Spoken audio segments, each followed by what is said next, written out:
Hello guys. तो कैसे हैं आप? आसमानों से कहो कि मैं अगर कहूँ हमारी उड़ान आपको देखनी अपने हो तो अपना कद ऑफिशियल और चैनल भी ऊंचा करें। करण चौरसिया और ऑफिशियल में हुस्न वालों से कहो स्वागत करता हूँ। कि अगर इश्क देखना हो तो फिर और करण उससे से आकर रिलेटेड मिले। आज हमने आपके लिए दाब से संबंधित सारे ऑब्जेक्टिव्स लेकर के आपके पास पेश करने जा रहे हैं। यदि आपको दाब दैट मीन्स प्रेशर से संबंधित हमारा ये वीडियो अच्छा लगे, आप कहीं भी न जाइए, केवल 10 मिनट लगातार हमारे वीडियो के साथ बने रहिए। आपको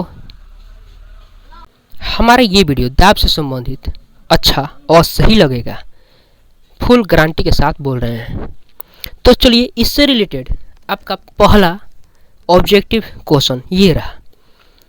आपसे पूछा जा रहा है पहला ऑब्जेक्टिव क्वेश्चन कि प्रति इकाई अनुप्रस्थ क्षेत्रफल पर अभिलंबवत लगने वाले बल कहलाता है। यदि आपको दाब की परिभाषा that means definition of pressure याद हो तो प्रति इकाई अनुप्रस्थ क्षेत्रफल पर अभिलंबवत लगने वाले बल को ही हम दाब कहते हैं। ठीक है, क्योंकि दाब बराबर दाब P बराबर F बाई ए होता है। ठीक है, और यह एक अदिश राशि है। इसका SI यूनिट पास्कल या फिर न्यूटन मीटर इनवर्स 2 या फिर न्यूटन पर मीटर स्क्वायर होता है, जबकि इसका dimension ml inverse T inverse 2 होता है। ठीक है, याद रहेगा। तो इसका राइट आंसर ऑप्शन नंबर 4 है। ठीक वैसे ही इसका अगला क्वेश्चन आपके स्क्रीन पर है कि दाब ज्ञात होता है। तो दाब ज्ञात करने का फॉर्मूला तो हमने आपको अभी भी दिया है। दाब को P equal to F by A से हम सूचित करते हैं। तो इसका राइट आंसर जो होगा आप मिला लीजिए, ऑप्शन नंबर 2 इसका राइट आंसर होगा। ठीक है, दाब एक अदिश राशि है। इसका SI यूनिट पास्कल या फिर न्यूटन मीटर इनवर्स 2 होता है, जबकि डायमेंशन इसका ml इनवर्स T इनवर्स 2 होता है। ठीक है, चलिए अगले क्वेश्चन की तरफ आपको हम लिए चलते हैं।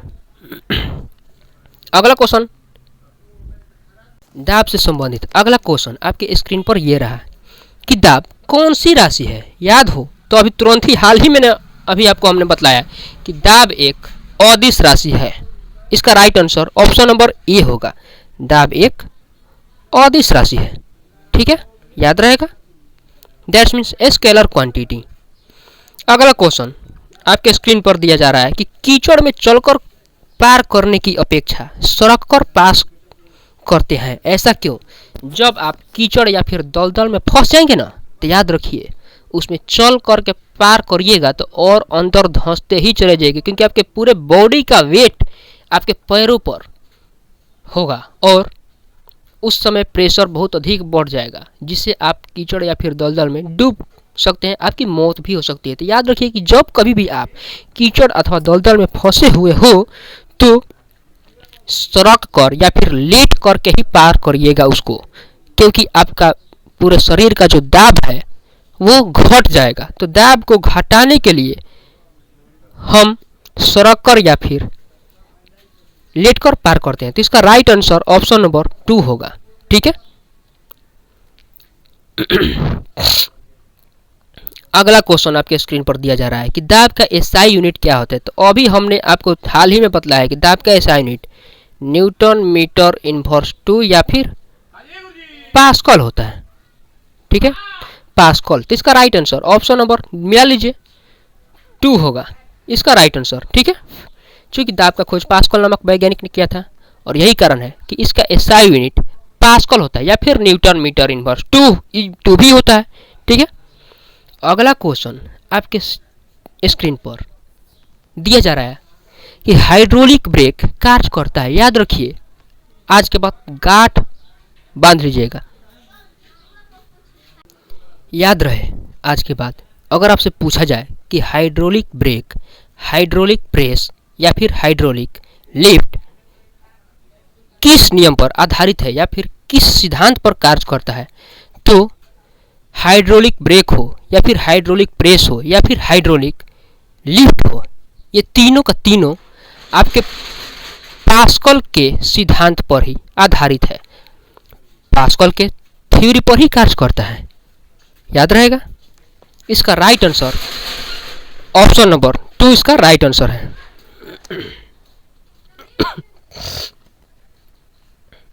चलिए इस चैप्टर से रिलेटेड अगले क्वेश्चन की तरफ आपको हम लिए चलते हैं। अगला क्वेश्चन आपके स्क्रीन पर दिया जा रहा है आपके लिए, बहुत ही इंपॉर्टेंट क्वेश्चन है कि दाब बढ़ाने पर किसी भी पिंड का क्वथनांक पर क्या प्रभाव पड़ता है। तो याद रखिएगा फ्रेंड्स, याद रखिएगा मित्रों आज का बात कि दाब बढ़ाने पर किसी भी पिंड अथवा वस्तु का क्वथनांक जो है वो बढ़ ही जाता है, और यही कारण है दाब बढ़ाने पर किसी पिंड का क्वथनांक बढ़ जाता है। जैसे में मोम अथवा घी, ऐसे में जैसे ही दाब बढ़ाते हैं तो मोम अथवा घी जो है पिघलना शुरू कर देते हैं। ठीक है, इसका राइट आंसर होगा आपका ऑप्शन नंबर 2। ठीक है।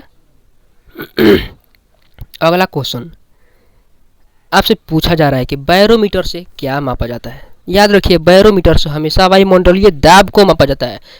इसमें आपसे ऑप्शन दिया गया है गुरुत्वाकर्षण बल, पास्कल, ऊर्जा या फिर वायुमंडलीय दाब। इसका राइट आंसर वायुमंडलीय दाब होगा। ठीक है।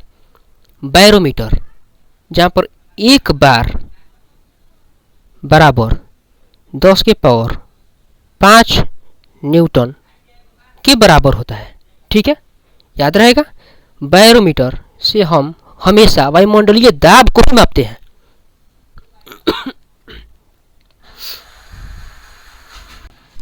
वो कहते हैं ना कि मोहब्बत अंधी होती है, और यही कारण है कि हमें भी अपनी मोहब्बत में और कुछ दिखलाई ही नहीं दिया, आप ही को देखते रह गए।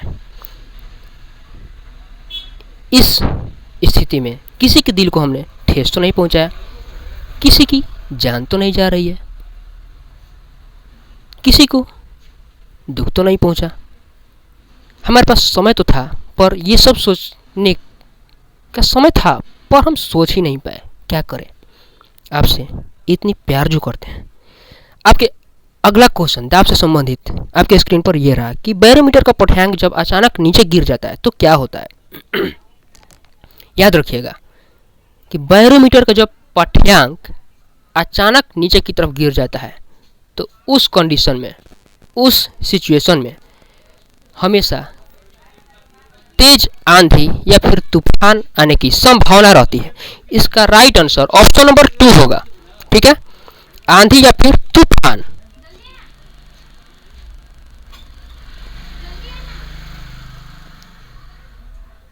ठीक है, तो बैरोमीटर का पठांक जब अचानक नीचे की तरफ गिर जाता है तो उस कंडीशन में तीव्र आंधी आती है अथवा तूफान आती है। याद रखिएगा।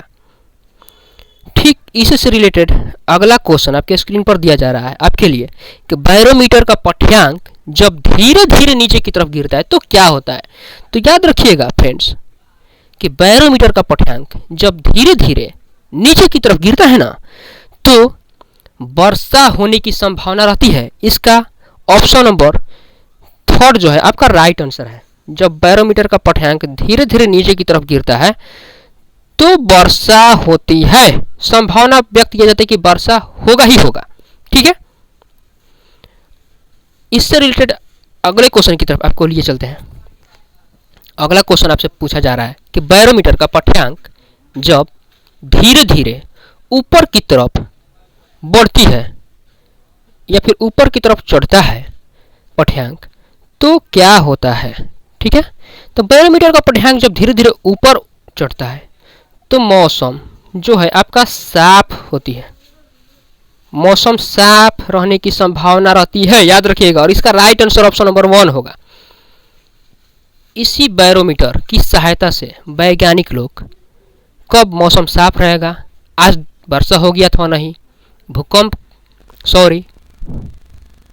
कहीं आंधी तो नहीं आने वाली है, बैरोमीटर की सहायता से ही पता करते हैं। तो बैरोमीटर का पठांक जब धीरे धीरे ऊपर की तरफ चढ़ता है तो याद रखिएगा मौसम साफ रहती है। ठीक है, ठीक इससे रिलेटेड आपका अगला क्वेश्चन इस चैप्टर का है कि पहाड़ों पर जो पानी है वो 100 डिग्री सेल्सियस से कम तापमान पर ही उबलने लगता है, ऐसा क्यों।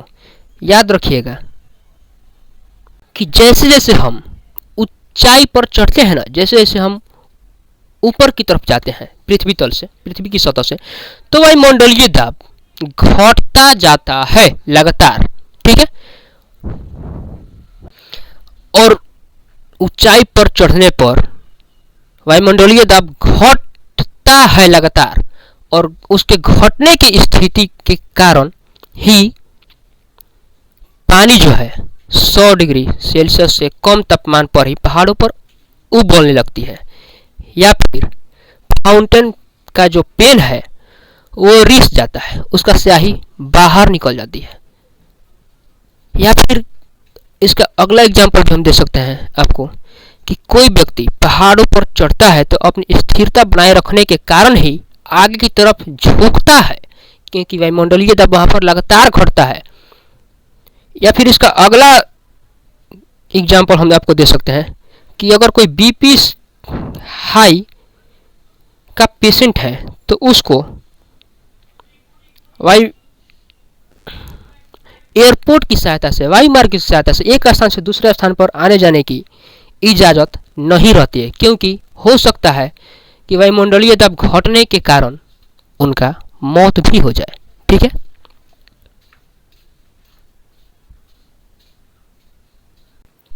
जैसे जैसे उम्र बढ़ेगी आसपास के लोग बदलेंगे, हालात बदलेगी, समय बदलेगा, ये दुनिया बदलेगी,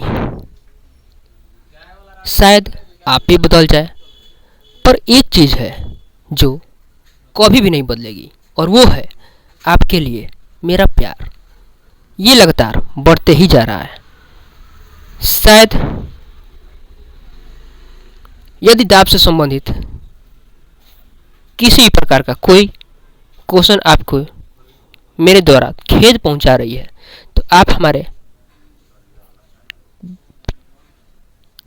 कमेंट में अवश्य बदलाएं। यदि आपके दिल को अच्छा लगे, दिल को छू जाए, तो चैनल को सब्सक्राइब अवश्य कर दें और शेयर भी अवश्य करें। Thanks for watching.